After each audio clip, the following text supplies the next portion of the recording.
Family Feud, gaya ng mga lagi nating virtual eyeball from around Metro Manila, kagaya ng mga taga Malabon, Marikina, Valenzuela, to down south, kagaya ng Hernani, Eastern Samar, Don Carlos, Bukidnon, at Carmen, Davao del Norte.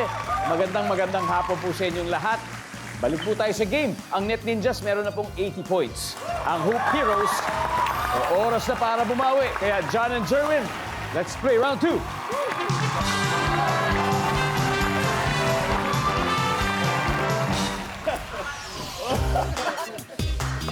Eto na, top 6 answers are on the board.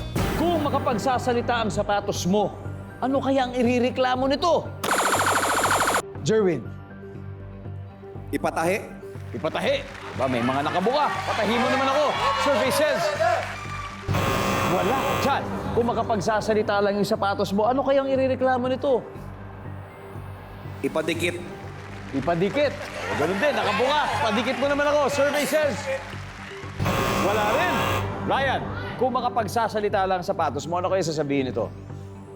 Overuse. Overuse. Survey says, wala. Imagine niyo nagsasalita talaga yung sapatos, ano kaya yung sasabihin? Kung makapagsasalita lang siya, ano kaya rireklamo nito? Palitan mo na. So, palitan na. Palitan na ako. Palitan mo na. Survey says, you. Top answer. Nicole, pass or play? Play. Play. Okay, they're gonna play. Let's go, Net Ninjas, for round 2 again. Marvin, Ay. kung makapagsasalita ang sapatos mo, ano kaya irereklamo nito? Madumi. Madumi. Madumi na. Madumi na ako. Survey says. Yan. Okay, Mark. Apat pa. Kung makapagsasalita na yung sapatos mo, ano kaya irereklamo nito? Pabanguhan. Lagyan mo naman ng pabango. Pabanguhan mo ako.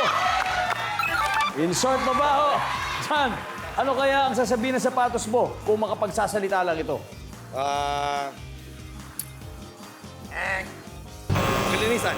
Nandun na eh. Nandun na yung pakilinisan, labahan. Okay, 3 more to go, Nicole. Kung makapagsasalita sa sapatos mo, ano kaya irereklamo nito?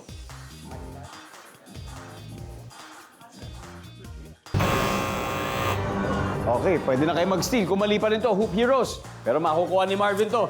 Marvin, kung makapagsasalita lang yung sapatos mo, ano kaya irereklamo nito? Basa. Basa. Okay, basa. So, paano kaya sasabihin niya kung basa? Basa ng pawis. Basa ng bawis. Pag nagbabasketball. O, basa! Wala. Okay. Hoop Heroes, ito na yung pagkakataon nyo para makapag-steal, Jervy. Ano kaya? Kung makapagsasalita lang yung sapatos, ano sasabihin nito? Ipahinga. Okay, pahinga naman, Ryan. Ilagay mo na ako sa aircon, mainit. Ilagay mo ako sa aircon, mainit, Jerwin. Itago muna. Itago mo na ako. And of course, Mac, bilang team captain for the win, ano kaya? Kung makapagsasalita ang sapatos, ano kaya irereklamo nito? Huwag mo na akong gamitin. Huwag mo na akong gamitin. Bakit kaya, Mac? Bakit kaya? Ba't kaya masasabi ng isang rubber shoes yun? Huwag mo na akong gamitin. Pagod na siya. Pagod na siya. Okay, pagod na ang rubber shoes. Huwag na daw gamitin. Sabi ng survey dyan ay... Let's go!